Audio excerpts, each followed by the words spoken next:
Hey everybody, it's my friend Donald Lacy who hey man, first of all, how are you doing? Oh man, you know my answer, bruh. Every day I wake up is Shangri-La. That is, I'm gonna adopt that. That's the spirit I need. Yeah, man. That's the spirit I need. Hey man, how you doing, brother? I am fighting. Oh, I hate to say fighting a good fight because I'm not fighting. I am here helping my mom, keeping her company.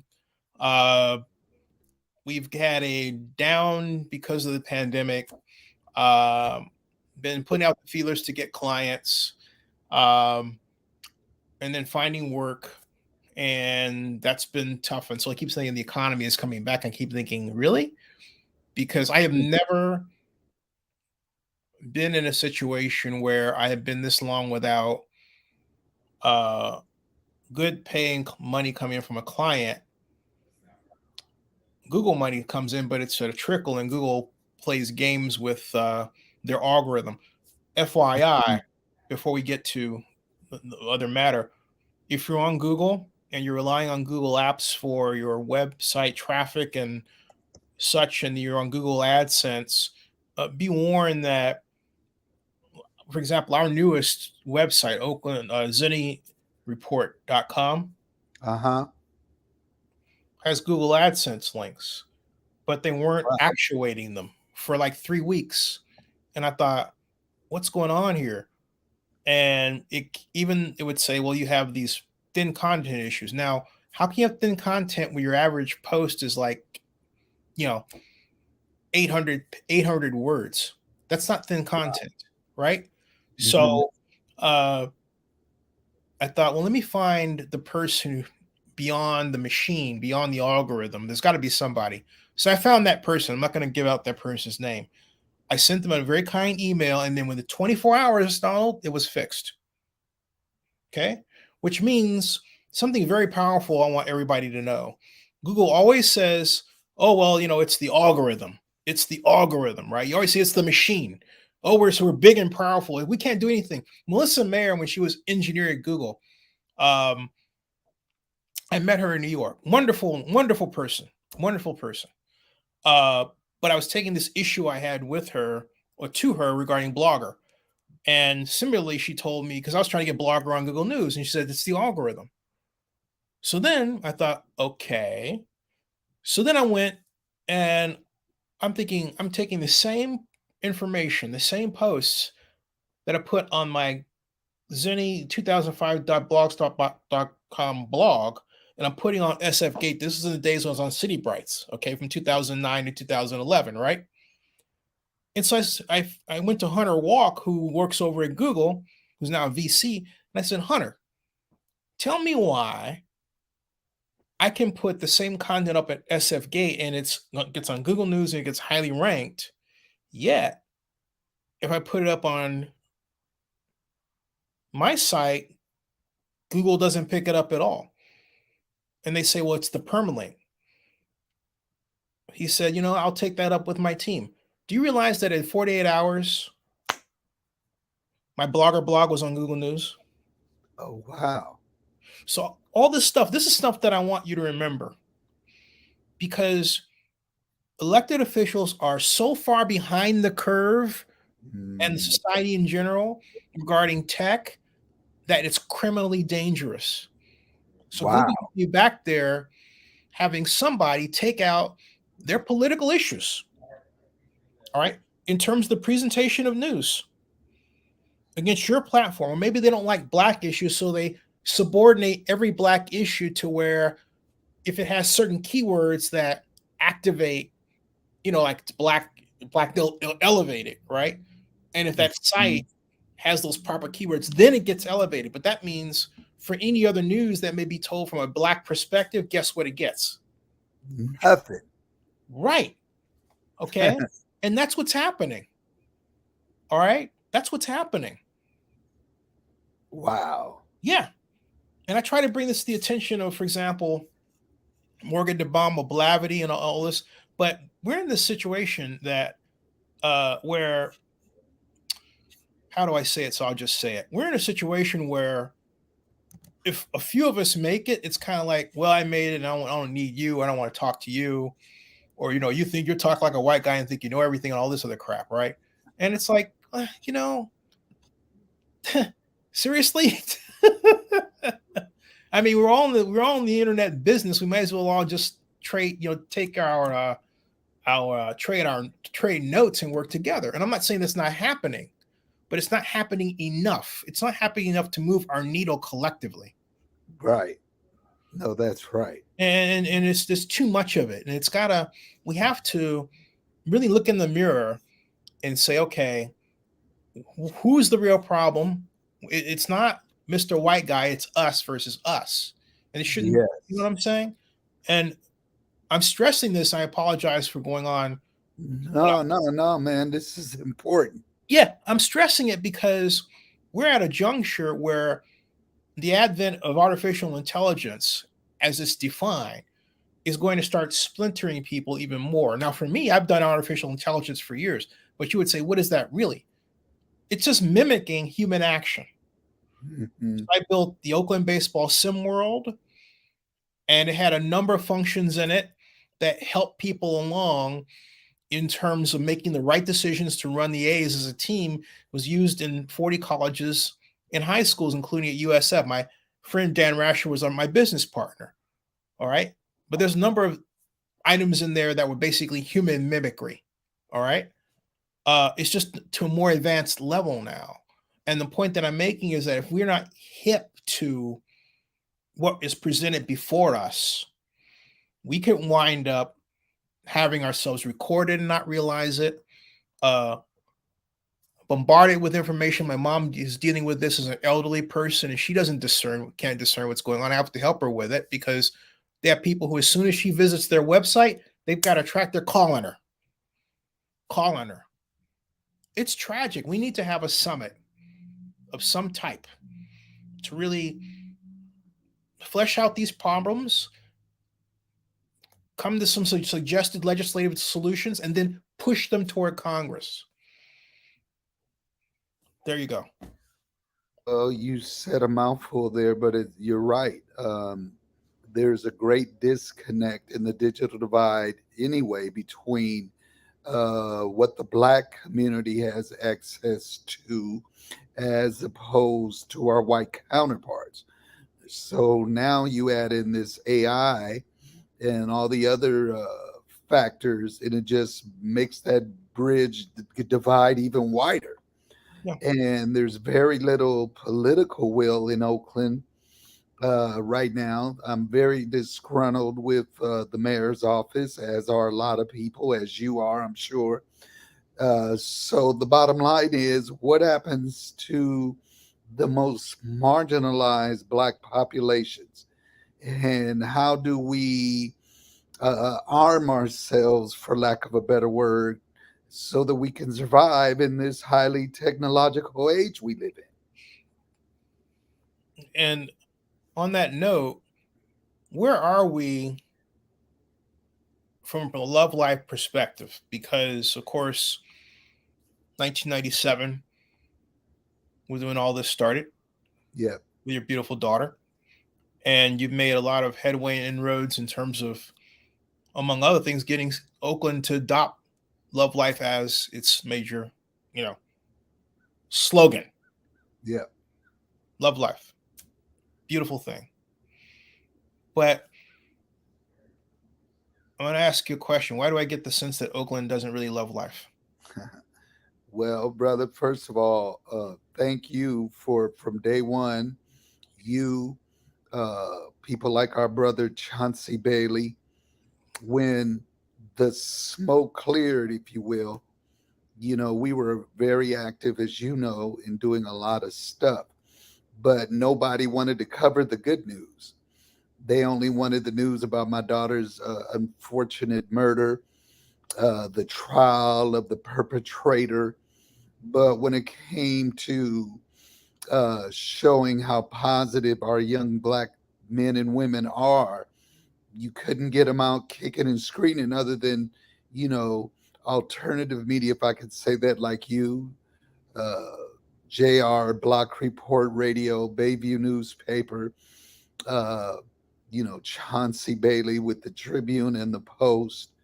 It's like they don't. And in fact, you're right. Oakland doesn't love life. And an even sadder part of that equation, I go in the city hall and people that work there don't even know that love life is the motto. That is unconscionable to me. And I'll never forget outgoing Mayor Libby Schaff, who fought the motto tooth and nail, as you know. Yeah, it is. After it was passed, they did everything in their power to make it a secret. And I'm like, why are we keeping this a secret? Why aren't we promoting this? Why aren't we saying love life from every mountain and molehill? Mm-hmm. And it's because there was a lot of political opposition. I'll never forget Dan Kalb, and you were there, had a tantrum. And I'm not even exaggerating. You filmed it, I believe. He had I'm picking up. Yeah. He had a tantrum like a kindergarten. Well, you got it passed. And I'm like, dude, what the hell? So when you have that kind of attitude and that kind of opposition, but I will say this. I want to give props to our brother Kev Choice. He has been the ambassador for the Love Life motto. He's put it out there. He's done great work I have never met him. I'd like to get him on the show. I haven't met him. Let me make that introduction. God bless you. Yeah. And I'll say this on your program. His position is set to expire in October, and we're not going to let that happen. I mean, that brother has done amazing work. God bless him. And yeah, you two need to know each other. Definitely. Yeah. I see his name all over the place. I think, because it's like I've been gone, so to speak. Yeah. I should say I haven't seen my place since, I guess November 2020, 2019. Wow. Because of the pandemic. Well, it's two things. It's the pandemic. And a very close, and B, but a very close, it could be A, they're interchangeable. My mom's getting older. Yeah. And I have no help. Not even my family that's 4 hours away. I'm just saying that candidly because I'm pissed off. It's all me, and that's okay. So it's like, who your friends. You figure out who your friends are, man. I just have to say it straight up. For anybody going through this, be ready, but do not forsake your responsibility to your parents as they get older. Man, let me stop you right there if I can, brother, because your God is blessing you for doing. I have another friend I've known since high school. We're like this. We're close. Never ever, been close. And he's going through the same thing with his mother. And his mother is in Beloit, Wisconsin. And he has to monitor her on camera. He flies back. But his brother and sister aren't, and they're right there, aren't doing anything to help him. And it's just, I don't understand, man. I mean, kudos to you for doing the right thing. And like I say, you're blessed for doing that. But man, I always tell people who are going through the situation, my mom died when she was 58. Wow. And it's still one of the saddest things ever. And it's been 30 plus years ago, 40 years ago almost. But I always tell people who saying, my mother this, I said, hey, man, do you know how lucky you are to still have your mom with you? You should save her. I mean, my mother-in-law lives with us now. She's 96. And I don't complain too much about it. And it's not easy. But I always tell my wife, hey, man, how grateful, how blessed are you to have your mom still with you? Yeah. My mom died at 58. That's huge. And I think about, which is way too young, but what I wouldn't give to still, have the issues that people complain about. You know what? I want to say something about that because I look at it as I almost lost my mom a year ago in Las Vegas. I was credentialed to cover the NFL draft, and mom loves Vegas and went with my late stepfather, Chester. You remember Ralph Grant, right? Yeah, Ralph was my step brother-in-law. So rest in peace. But anyway, um she we hadn't been out in a while, and we got it's like 13 or 14 hours to travel, two cancellations in Atlanta. Um and we decided to go back home, and stupid me, we got her because a friend of a family picked us up, and I forgot her medicine bag and her wheelchair. It's like, oh, Oh no. yeah. So we were there. We weren't gonna go at all, but she really wanted to go. So we figured out we went. Everything was going well for that week. Into the next week, Tuesday, we stayed at Bally's, which is now called Horseshoe. Don, the casino was like a giant cloud of smoke. Yeah. All right. And I said to mom, hey, I don't think we should be down here. She's one enough. She goes, I want to try something else, you know. So I went down there with her, and that stuff got into her lungs and Oh, got a pneumonia. And I remember Friday morning at 7:30 in the morning. She says, I'm going to die. I can't breathe. I said, you're not going to die. I called the hotel EMT, and they have one on premises. He came up, gave a blood oxygen. I didn't know what that was about. I got a crash course. He said, your mom's at 82%. We need to get her to the clinic. Went back, got her back there to lead. They transferred her to Valley. And to make a long story short, including me having to get one lady almost fired because she was racist. Um, it was it was just, it made me the maddest I've ever been. But when I get mad, I get crafty. I don't get like mad like street mad. I don't know what that's about. I'm an intellect. Okay. I'm the kind of brother that you don't see coming. but they hey, got their man, that's the best way to move, bruh. yeah, because I had Governor Sisolak on speed dial. And I would show him, this is Governor Sisolak. I'm letting him know what's going on. Scared the crap out of him. You know, because how many people have that to begin with, right? Right, right. I mean, I wasn't freaking around. So anyway, we got her out of there. To their credit at Valley, they got her pneumonia out of her system and got her back to normal. But she got back here, she was completely back to normal. So my point is, what I learned through all that is it's a road, it's patience. And you're tested at literally every minute. But my mom can yell at me now, scream about, hey, you're doing this, you got to get this, we got to get some money in here, all this. But I'm just happy she's able to yell. You know, that's the Absolutely. blessing, because you know, Yeah. and I'm used to having, you know, cash rolling in, so I understand what she means. Right, right. But you know, as I tell her, I said, Mom, you know, I'm just blessed to have her. And you're absolutely right. It is the best blessing. She showed me a great life when I was little. She took me to Rome, Paris. We were in Hawaii every year for 9 times straight because she worked for United Airlines. She's a legend. She was one of the first reservation sales agents they ever had who hired who were black. You know, so Oh, wow. yeah, she's history. And she's, you know, a lot of her friends have died. Unfortunately, we're all part of that group. It's part of that group of black folks that we don't talk about, I think, because there's some people of us who show that as being corporate or white or anything. Or I think Harold Cruz in The Crisis of the Negro Intellectual took a derisive look at it. So as much as I appreciate his being out there, I didn't appreciate Harold Cruz's take. Um, and though I haven't had a chance to talk with him about it in my life. But my point is that she gave me a beautiful life, man. The least I can do is be here. You know. And that's beautifully said, man. And like I say, you're blessed for that, bro. And it's gonna come back to you tenfold. And I don't know how that looks like, but you know, one of the Ten Commandments. Billionaire. Yeah, hey man, I'll be right there with you.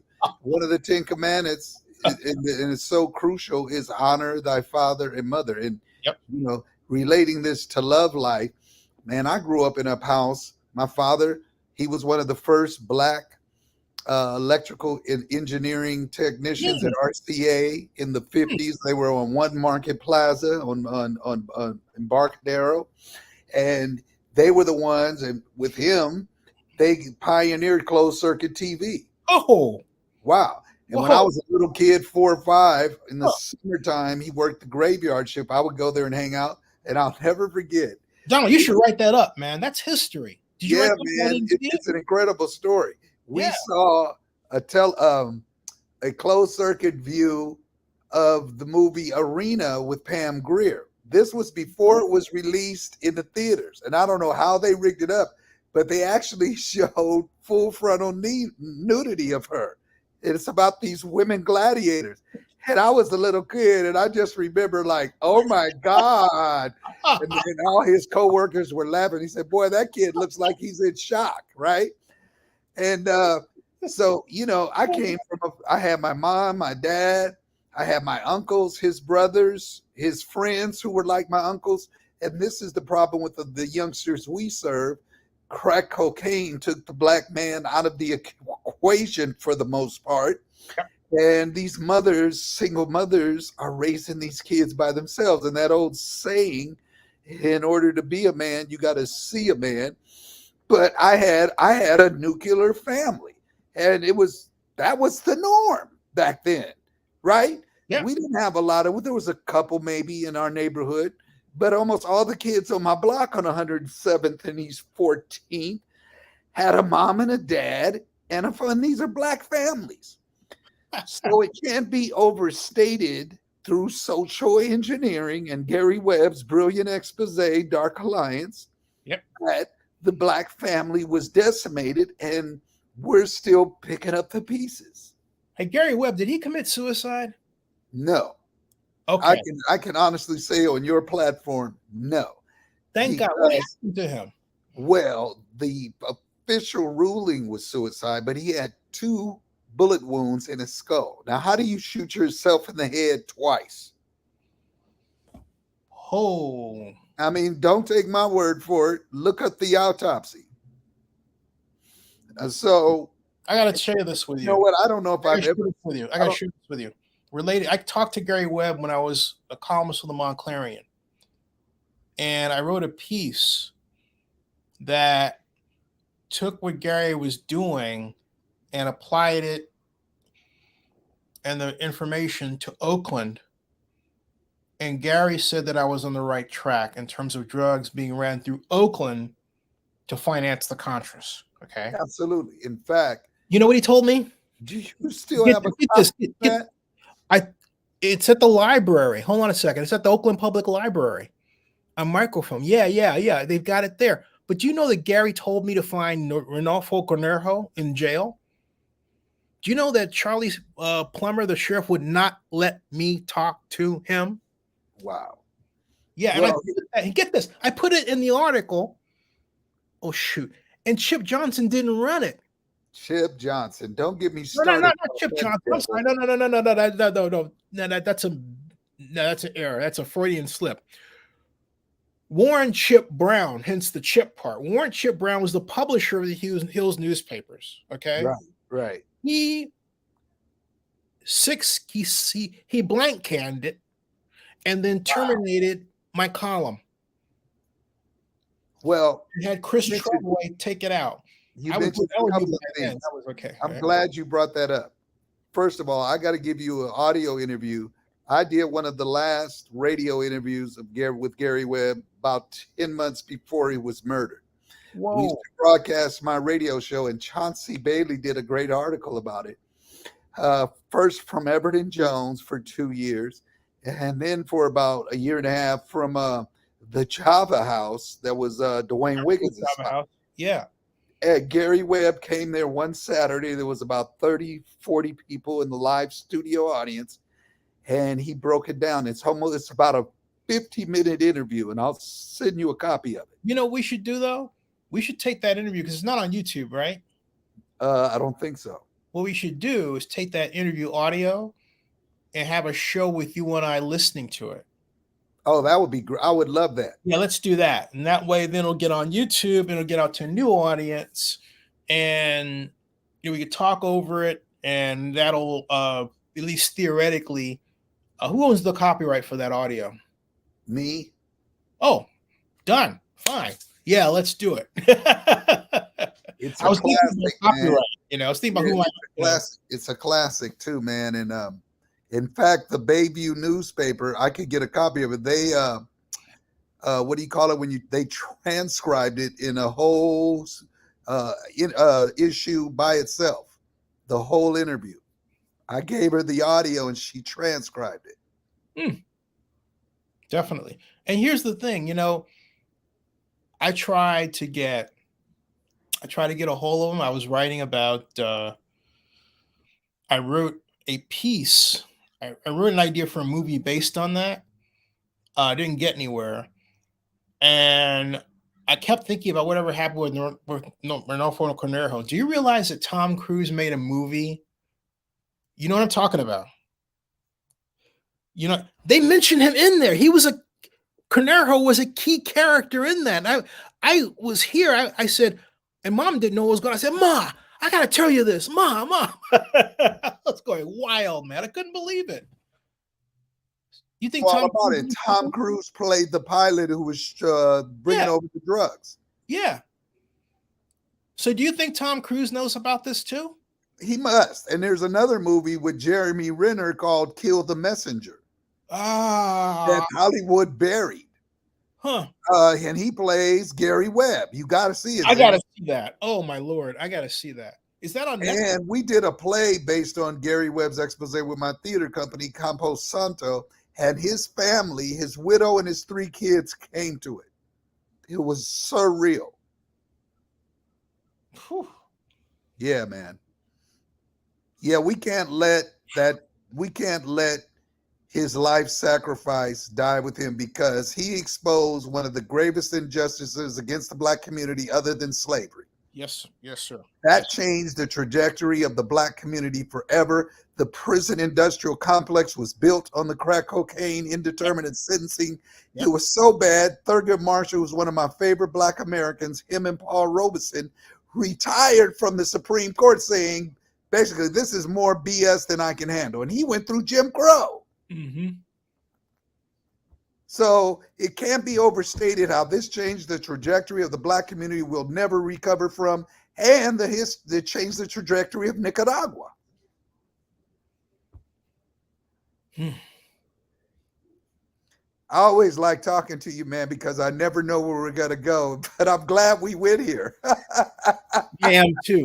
Hey, this takes us to the gala. Talk to me about what's coming up. Hey, man, thanks again. October 21st. People can get tickets, www.lovelifefoundation.org. The proceeds, we send Black kids to college. I'm on my way after I conclude this interview to give a young man a check. We have 2 people that are starting college this fall. We gave them both $12,500 each, and I'm going to give him his first disbursement later today. Man, it's no greater feeling. When we made the announcement on Zoom to the recipients, their families were in tears. And, this kid comes from a pretty good family, middle class. But the other kid his mom is a single mother. They live at or below the poverty line. The kid has a 3.8 GPA. He's majoring in electrical engineering at Chico State. He just started yesterday. And I get emotional because when I see how happy these mothers and fathers and parents are, these kids that we're helping, it just cements my daughter's legacy. And again, this was all her idea after a friend of hers was killed in 1997, a few months before she was murdered, to be able to help and improve the quality of lives for these marginalized Black youth, men and women, that for the most part, society doesn't give a hoot about. Yeah. So I'm quite proud of the 26 years of service. And, now, so people, get on, support us. And, last year was our 25th anniversary, and a lot of people donated based on that. But I'll be honest with you, it's been like pulling teeth trying to get people, even a lot of the people who supported last year, via sponsorship and buying tables are like, oh well.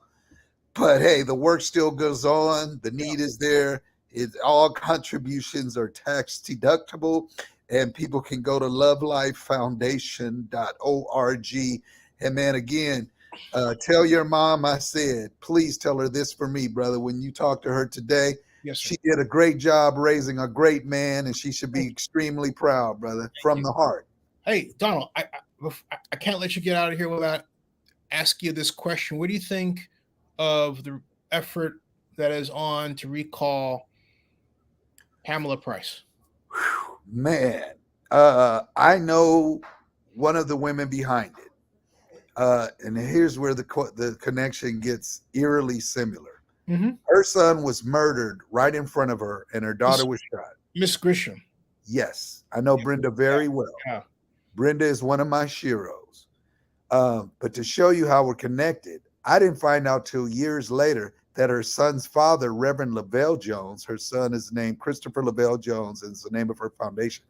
He preached the eulogy at Louise Shea's funeral. I didn't find that out till 3 years ago, Zinni. So this, I'm telling you, man. Oh. And here's the thing I'll say. While I appreciate what Miss Price is trying to do in terms of social justice and prison reform, we cannot go soft on people who are murderers. I'm sorry. Right. So I get where Brenda and people like me and her are coming from. And then I'll go a step further.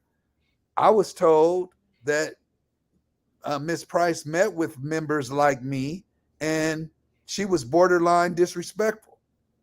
She's got a problem, man, like that. I wrote a piece today at zinnereport.com. It's a Lewis one. The title is that one reason for Pamela Price's recall has to do with her being divisive, and what I start off with a personal story, which has to do with, remember Celeste Guap? I do. Jasmine, yes. Well, she contacted me, this is 2017, on Facebook. I sent her a little note requesting an interview thinking she wasn't going to respond back. And to my surprise, this, 16, 17-year-old, whatever, wrote back and said, sure, you can interview me anytime. We did a 23-minute interview. It's on Zenny62 YouTube. And I contacted Pamela Price to ask if I interview her. Out of respect for the fact that Pamela was her attorney, Pamela did not respond. I sent her a copy, Pamela, of the video. She did not respond. Pamela Price never responded to any outreach I had to interview her, even through the election. But when Ray Bobbitt had that giant Zoom town hall about the WNBA, toward the end of it, I made a comment, or it was a comment question about Howard Terminal and tax increment financing. It was a technical question. And all of a sudden, she's popping off about me in the background. She had a hot mic. Wow. I'm thinking, yeah. And I'm thinking, well, I started to call her and say, hey, what's going on? I haven't done anything to you. Wow. That's disappointing, bro. Oh, I get that a lot from the Oakland Black progressives. They have me in a little box. It's like, well, we're not going to talk to Zinni so that it looks like he's against this. And I can, I'm not going to name names, but these are people that I really liked as people. But they decided to use that as a strategy. But they have no problem going to white media like that. Man, you are preaching to the choir right now. And as someone who's been in black media for over 40 years, I find that one of the most offensive things. Yeah. And then what they'll also do is they'll show up to interviews with us late. Won't call, won't do nothing. But when it comes to the white media, they're there early with coffee in their hand. Yeah. So, man, I feel you on that, dog. And I have no patience or tolerance for us. We gotta, as black folks, we need to start looking ourselves in the mirror and pointing the finger at ourselves and stop blaming white folks in this. And I get all the social injury, I get all of that, but the excuse department is closed. We got to be responsible for each other and ourselves. And I've heard some of the criticism about you. Whenever somebody comes to me with that, I'll be like, man, do you know the brother? Do you know what he's all about? Do you know he's about providing information and empowering everybody, but specifically us? But you're so twisted with your own bullshit. I'm sorry for using that word, that you can't see the forest for the freaking trees. No. And that's one of my biggest pet peeves about the status of the Black community today. I'm Yeah, sick of us making excuses for us. And just like her making excuses and making allowance, murderers need to be held accountable, period. Absolutely. Yeah, absolutely. And as far as we like people have these, they have a meme, they objectify me as if I'm like some, you know, hot woman in a short skirt. I mean, but you know, but it's objective. Hey, but really, think about it. It's objectifying, right? No, I hear you, bro, but that's hilarious. You know, it's ridiculous, man. But hey, bro, real quick, okay. SB 293 Skinner, everybody reads it top to bottom, says use tax increment financing, and then design programs are used for Head Start, for security. Basically, you can clean up an entire community with it. Do you realize our current mayor had a private meeting she wanted secret on Zoom with me because she didn't know tax increment financing or how enhanced infrastructure financing districts work, okay? But she wanted it secret. And then she gave me homework and I said, Ms. Mayor, I want to get paid for this. I have 37 years of experience in tax increment financing. She says, I have a consultant, some white guy named Larry Cosby. I know who he is, all right? But my point is, I do better work calculatively than he does. And yet she's going to give me work that is free from she wants me to do, and she's running for mayor. I'm thinking, what is this all about? So then I asked her for an interview. Subsequently, she ignored, and Brandon Haramy, her guy, and I have emails where Brandon would accept my interview requests. They stopped. Okay. I thought these people are not right. And then someone told me, don't get me started on the mayor because she don't know, but I'm gonna say it on your program. She's about to hear from me in a way that won't be comfortable. And that's no threat. That's just an assessment that she gonna have to, you can tell me yes or no when it comes to the LoveLife Foundation and my 26 years of work in this community. But one thing I refuse is to be ignored from her or anybody else. So if I have to go out of the pale to get your attention, I'm going to get your attention. And I'm going to just leave it at that. There you go. Last word. That's right. That right there, man. We're going to come back. I know you got some love and respect. And don't forget to give your wonderful mom my message. Definitely. I'm on it. Definitely. Hey, God bless you, brother. Keep up the great work, man. I appreciate you, man. Love life. Love life, baby. LoveLifeFoundation.org. Let's go. Got it. All right, bro. Hey, man. Don't move a muscle. I got you. Hey, everybody, subscribe to Zenny62. Bookmark Oakland News Now blog.com. Check out our new website, ZennyReport.com. That ends this broadcast. Mr. Lacy, you don't have to move a muscle. You ain't going nowhere.